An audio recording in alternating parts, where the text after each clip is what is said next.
ఉచిత IUI and IVF consultation కోసం సంప్రదించండి 29. రమ్గారు సంక్రాంతి శుభాకాంక్షలు అండి.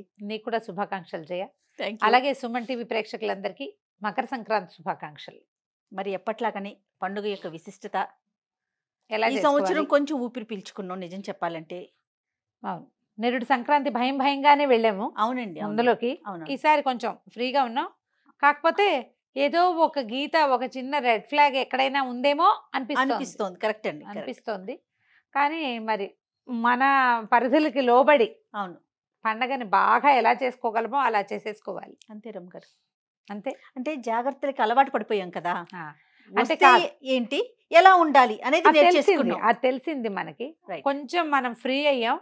మళ్ళా కాళ్ళు చేతులు కొద్దిగా వెనక్కి తీసుకుని జాగ్రత్తగా హెచ్చులకు వెళ్ళిపోకుండా, పరిగెత్తేయకుండా పండగ మాత్రం చక్కగా చేసుకోగలుగుతాం తప్పకుండా.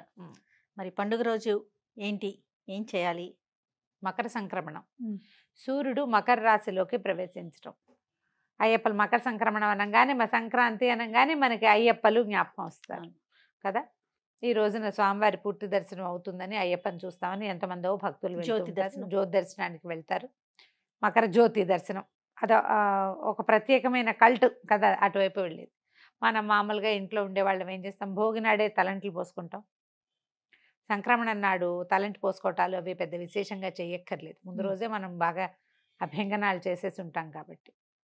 సంక్రమణం నాడు ప్రత్యేకంగా ప్రతి నెలా వచ్చే సంక్రమణం నాడు కూడా పెద్దలకి నీరు ఇవ్వటం అనేది ఒక పద్ధతి ఉంటుంది. అప్పుడు చేసినా చేయపోయినా పెద్దవాళ్ళకి పెట్టుకునే రోజు ప్రత్యేకంగా ఇది. మామూలు మనం పండగ చేసుకుంటాం. ఈ ధాన్యం వచ్చే రోజు కాబట్టి విశేషంగా దాన ప్రక్రియ. గంగరెద్దుల వాళ్ళను, హరిదాసులను, ఎవరైనా వాకిట్లో బిచ్చగాడను ఎవరు వచ్చినా సరే ఇంట్లో రకరకాల పదార్థాలు వండుకుంటాం. కొత్త బియ్యం ఒడ్లు వస్తాయి కాబట్టి కొత్త బియ్యంతో అరిసెలు వండుకుంటాం. మన ప్రాంతం అంతా అరిసెలు, చక్రాలు, చేగోడీలే చేసుకుంటాం ఎక్కువగా. అరిసెలు చక్రాలే కదా చేసేది. వాటిని ఎవరో ఒకళ్ళకి దానం చేయటం. మనకు కావాల్సిన 1/2 కేజీ వండుకోకుండా ప్రతి వాళ్ళు 5-6 కేజీలు కొట్టిస్తారు అరిసెలు. అదే చేసుకుంటాం కదా. అక్కడి నుంచి తీసి ఇవ్వడం దానము. తర్వాత విశేషంగా ఏంటంటే స్వీట్లు అవి పంచిపెట్టుకోవటం. తర్వాత నువ్వులు ఉండలు పంచటం, గుమ్మడికాయలు లాంటివి ఎవరికైనా ఇవ్వటం. ఈ రోజుల్లో పచ్చగుమ్మడి బాగా విశేషంగా కనపడతాయి. పువ్వులు వస్తుంటాయి, గుమ్మడికాయలు వస్తాయి. గుమ్మడిని దానం చేయటం చాలా విశేషమైన దానంగా చెప్తారు ఇప్పుడు. కుష్మాండ దానం ఇస్తే భూమిని దానం చేసిన ఫలితం లభిస్తుందట. అంత మంచిదన్నమాట. సంక్రమణలో పూజారులకు ఇవ్వచ్చు, ఎవరో ఒకళ్ళకి బ్రహ్మచారికి ఇవ్వచ్చు, దేవాలయంలో ఇవ్వచ్చు. ఎవరైనా మన ఇంటి పురోహితుడి అయ్యగారు తీసుకుంటారా అని అడగాలి. వాళ్ళు తీసుకోకపోవచ్చు. కొంతమందికి ఏదో రకరకాల అనుమానాలు ఉంటాయి. లేదా నువ్వు అంత చెయ్యవు, శుభ్రంగా పులుసు వండుకుంటారు, ఎవరో ఒకళ్ళకి చేతిలో పెట్టు. ఇది బాగుంది కదా. ఎవరో ఒకళ్ళు పులుసో కూర చేసుకుంటారు. 4 రోజుల కూర కదా అది. అవును, గుమ్మడికాయ కోస్తే 3 రోజులు వాడుకోవచ్చు ఫ్రిడ్జ్ లో పెట్టుకుని శుభ్రంగా. ఇచ్చేయడమే. అలా ఇవ్వచ్చు. ఏదైనా దానం అద్భుతమైన ఫలితాన్ని ఇస్తుంది. అందుకని ఏం చేస్తాం, మనం ఎక్కువగా స్వీట్లు పంచుకుంటాము, స్నేహితుల్ని కలుస్తాము. మన వైపు అయితే అలాయి బలాయిలు జరుగుతాయి తెలంగాణ అంతా కూడా కదా. స్నేహితుల్ని కలవడం హెచ్చుగా ఉంటుంది. బంధుమిత్రుల్ని కలవడం, కొత్త అల్లుళ్ళు రావడము, పెద్ద పండుగ కాబట్టి ఇప్పుడు బట్టలు కొనుక్కోవడం, మనకి ధాన్యం ఇళ్ళకి వచ్చే రోజులు కాబట్టి. ఇప్పుడు ఎంతమందికి వస్తున్నాయో ధాన్యాలు ఇళ్ళకి. మనం రైతులు తగ్గారు, మనకి రైతులు తగ్గిపోయారు కదా. అయినా కూడా రైతు కుటుంబాల్లో పండక్కే బాగా బట్టలు కొనుక్కోవటము, విరివిగా అల్లుళ్ళకి చక్కగా చేసి పెట్టడము. 3 రోజులు 4 రోజులు పండగ 4 రోజులు నవకాయ పిండి వంటలతోటి భోజనం పెట్టడం, అల్లుడిని గౌరవించడం, వాళ్ళ పుట్టింటి వాళ్ళందరినీ పిలుచుకురావటం, వాళ్ళని కూడా పిలిచి బట్టలు పెడతాము. ఇవన్నీ మనకి సాధారణంగా జరిగేవి. పెద్దవాళ్ళకి పెట్టుకోవటం కూడా ఇది ఏంటంటే మన మహాలయ పక్షాల్లో చేసాం ఇంతకుముందు. అది ఎప్పుడు వచ్చింది, భాద్రపదంలో వచ్చింది కదా. భాద్రపదంలో వచ్చిన మహాలయ పక్షాల్లో తిథి తెలిసి చేస్తాం. అమావాస్య నాడు తిథి తెలియని వాళ్ళు పెట్టుకుంటారు. అప్పుడు లేని వాళ్ళు కూడా దాదాపుగా అన్ని జాతులలోనూ ఈ రోజున పెద్దలకు పెట్టుకోవటం కనిపిస్తుంది మనకి. పెద్దవాళ్ళు అంటే తండ్రి మరణించిన తండ్రి, తాత వాళ్ళ పేరుతోటి 2 విస్తరాకులు పరిచి చక్కగా వండిన పదార్థాలని అందులో నివేదన చేసి పెట్టుకోవటం, వాళ్ళ ఫోటోలు పెట్టి వాళ్ళ పేరుతో బట్టలు పెట్టి, బట్టలు ఎవరికైనా ఇస్తాం, భోజనం ఎవరికైనా పెడతాం, బట్టలు ఇచ్చేస్తాం ఎవరికైనా. నాన్నగారి పేరుతోటి బట్టలు ఇవ్వడం. ఇది తద్దినాలు తిథులు పెట్టే అలవాటు ఉన్న వాళ్ళు చేసే పనిగా కనపడదు మనకి. అవును, ప్రతి అలా ఒక్కరం కాదు. చేసుకుంటాం. మామూలు వాళ్ళు ఎవరైతే ఈ తిథి ప్రకారం తద్దినము అది పెట్టలేకపోతారో వాళ్ళు పెద్దవాళ్ళకి పెట్టుకోవటం కోసం అన్నమాట. తర్వాత మనని ఆశ్రయించుకుని ఉండేవాళ్ళు, బట్టలు ఉతికే వాళ్ళని, వాకిళ్ళు ఉడ్చేవాళ్ళు, ఇళ్ళ పనులు సహాయం చేసేవాళ్ళు, వాళ్ళకు కూడా మా వాళ్ళందరూ కూడా పెద్ద పండక్కే బట్టలు కుట్టించేవాళ్ళు పాలేళ్ళకి. అలాగే అలవాటు ఉండేది నా చిన్నప్పుడు. తర్వాత ఇప్పుడు అంత కమతంగా ఉండేవాళ్ళు వాళ్ళు తగ్గారు కదా. అయినా సరే ఈ పండుగ రోజుల్లోనే మనకి డబ్బు ఎక్కువగా కనిపిస్తుంది. అవును, సంక్రాంతికి బోనస్లు ఇది వరకు ఇచ్చేవాళ్ళు, ఇప్పుడు ఇస్తున్నారు ఇవ్వట్లేదు. బోనస్ రావటం ఈ పండగ రోజుల్లోనే మనకి ఎక్కువ ఖర్చు కనిపిస్తుంది, సంతోషము ఎక్కువగా కనపడుతుంది. బొమ్మలు పెట్టే అలవాటు ఉన్న వాళ్ళు బొమ్మలు పెట్టుకుని బొమ్మలకి హారతి ఇచ్చుకుని ఇంట్లో తాంబూలాలు ఏమైనా ఇచ్చుకోవటం. ప్రత్యేకమైన పూజా విధానం పాటిస్తామా రమ్మగారు? బాగా ఎక్కువగా కనపడేది ఏంటంటే సంక్రమణం రోజున మనం దాన ప్రక్రియ అంటే పెద్దవాళ్ళకి పెట్టడమే కాకుండా ఎవరికైనా ఏమైనా పంచి పెట్టడం చేయం. ఓహో, ఇప్పుడు ఈ రోజున దేవతలు నిద్రలేస్తారని చెప్తారు. మామూలుగా మనం కాల గమనాన్ని 2 రకాలుగా కొలుస్తాం. అవును, 2 ఉన్నాయి. అవును, ఉత్తరాయణం దక్షిణాయనం. దక్షిణాయనం అని. సూర్యుడే మనకి ప్రధాన దైవం, అతనితోటే మన రోజు, ఆయన ఉంటేనే మన రోజు. అంతే కదా. ఎంత పెద్ద జబ్బు చేసినా సూర్యరశ్మి సోకిన వాడి ఆరోగ్యం వేరేగా ఉంటుంది. సూర్యుడే ఆరోగ్యకారకుడు. ఆయన ఈ రోజు నుంచి ఉత్తరం వైపు నడక మొదలు పెడతాడు.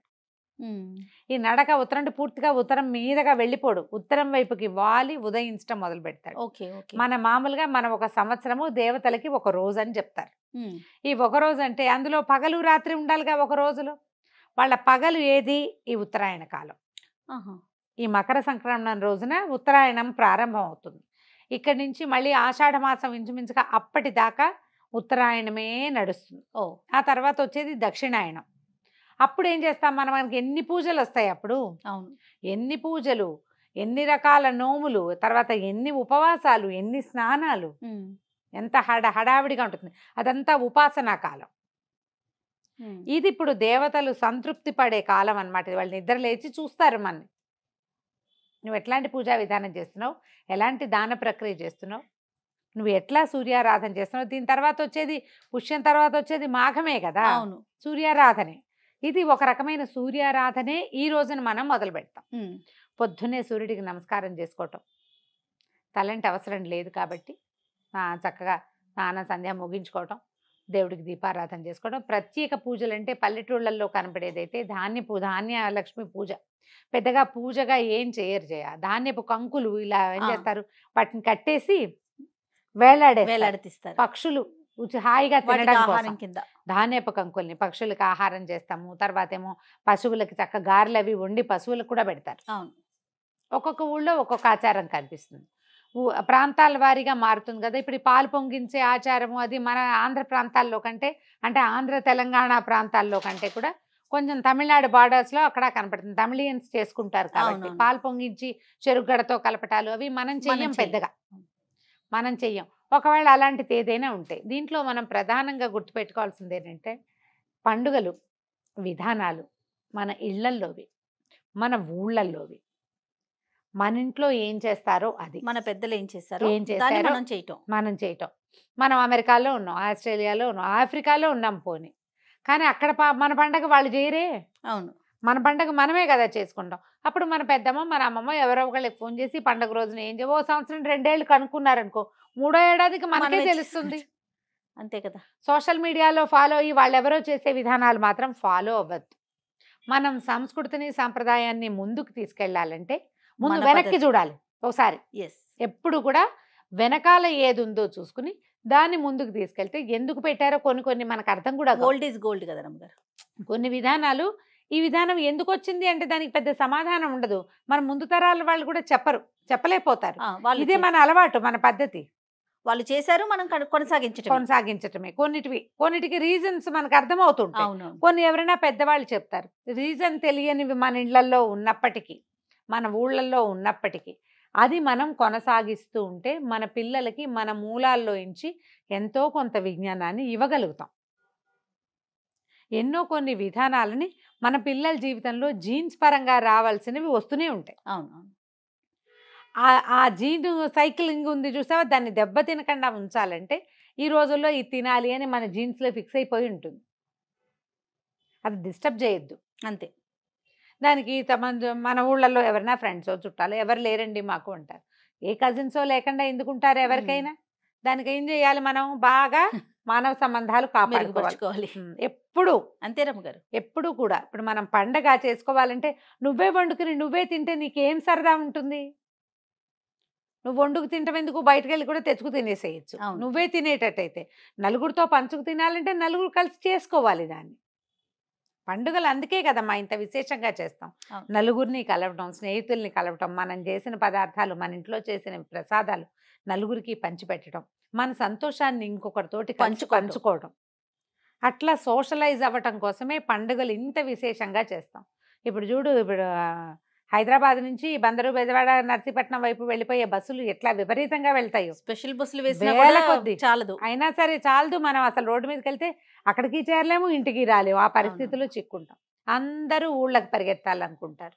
కోడి పందాలు వేస్తారు, ఇవో రకరకాల సరదాలకు చేసేవి. క్రమంగా అవి పెద్ద పెద్ద పందాలుగా పరిణమిస్తాయి అనుకో, అది వేరే కదా. మామూలు కుటుంబాల్లో ఏం చేస్తారు? అవును. అవంతా చేసుకోం కదా. చక్కగా ఏదో పప్పులు వండుకుంటాం, మంచివి 4 రకాలు, అందరం కలిసి నలుగురం కూర్చుంటాం. కలిసి ఒక చోట కూర్చుని కబుర్లు చెప్పుకుంటాం. వాకిళ్ళకి బంతిపూలు కడతాం, మామిడి మండలు కట్టుకుంటాం, వాకిళ్ళల్లో చక్కగా ముగ్గులు వేసుకుంటాం, గొబ్బిళ్ళు అవి పెట్టుకుంటాం. చుట్టుపక్కల దేవాలయాల్లో ఎక్కడైనా గోదా కళ్యాణాలు అవి జరుగుతుంటే అవన్నీ వింటాం. చూస్తాం, నమస్కారం చేసుకుంటాం. మన ఊళ్ళల్లో చేసే పండుగలు, మన పద్ధతి, మన విధానం, దాంతో ఏమవుతుంది? మన గుండెని అట్లా ఒకసారి తట్టి మనం ఇక్కడే ఉన్నామని ఒక సంతోషం, అంతే. అది సంవత్సరం అంతా వస్తుంది. మళ్ళీ సంవత్సరం మధ్యలో ఏ రకాల ఇబ్బందులున్నా ఈ వెనకాలన్న సందడిని తలుచుకుంటూ ఉంటే భయం లేకుండా ఉంటాం మనం. మన వెనకాల ఉన్న గుంపు గుర్తొస్తా ఉంటుంది. మోరల్ సపోర్ట్ ఉంటుంది. అందుకని ఎప్పుడు కూడా పండుగలు ఒంటరిగా చేసుకోవద్దు. 2-3 కుటుంబాలు కలిసి ఒక చోట చేసుకుంటే పాత పద్ధతిలో అందరూ ఒకే చోట పండగ. రైట్. మీ ఇంట్లో దీపం పెట్టుకోవడం, వాళ్ళ ఇంటికి వెళ్ళిపోవడం, చక్కెర పొంగల్ చేసుకోవటం, అరిసెలు చేసుకుంటాము. మా ఇంట్లో సంక్రాంతి పండుగ అంటే ఖచ్చితంగా చక్కెర పొంగల్ చేస్తారు. పైగా ఈ గోదా కళ్యాణం చదువుకుంటాం ఘట్టం. అవును. ఇంట్లో కళ్యాణం చేసే అలవాటు ఏం లేదు మా ఇంట్లో. ఆఖరి పాసురం చదువుకుని భోగినాడు చదువుతారు. పాసురం ఒకవేళ 28-29 రోజులకి అయిపోయింది అనుకో, అప్పుడు 30వ పాసురం పండుగ నాడు చదువుకుని ఆ పూట చక్కగా చక్కెర పొంగల్ చేసి పెడతారు, గారెలు అవి చేసుకుంటారు. ఎవరెవరి విధానాన్ని బట్టి వాళ్ళు. పండుగలు మనం ప్రధానంగా ప్రజలందరితోటి మమేకం అవ్వడం కోసమే వచ్చాయి. ఆ విధంగా సంక్రాంతి పండుగని ముందుకు తీసుకెళ్ళండి. ఎవరు చక్కగా కైట్లు ఎగరేసే అలవాటు ఉన్న వాళ్ళు కొన్ని ప్రాంతాల్లో వేస్తారు కదా, అవునవును. చక్కగా గాలిపటాలు ఎగరేసుకోవటం, పెద్దవాళ్ళకి నమస్కారం చేసి రావటం, అన్ని స్నేహితుల్ని కలవటం, ఇలా ఈ పద్ధతిలో పండుగని ముందుకు తీసుకెళ్ళండి. తప్పకుండా రమ్మగారు. మరొకసారి సంక్రాంతి పండుగ శుభాకాంక్షలు.